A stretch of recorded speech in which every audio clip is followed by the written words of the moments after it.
বন্ধুরা, আমরা অনেকক্ষণ ধরে লঞ্চে চাপবার আশায় বসে থেকে এখন অনেকক্ষণ পরে বসে থাকার পরে এখন আমরা বোর্ডের কাছে চলে এসেছি।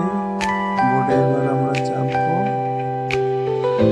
বোর্ডের ভিতরে এয়ার কন্ডিশন বোর্ড। এখন আস্তে আস্তে আমরা চাপছি। এবার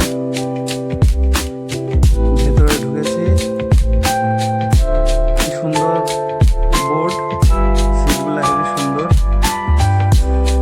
আমরা এখন বোর্ডে তাড়াতাড়ি সিট বুকিং করতে হবে, বসতে হবে, না হলে অন্যজন এসে বসে পড়বে। এখন আমি বসে পড়েছি ইতিমধ্যেই।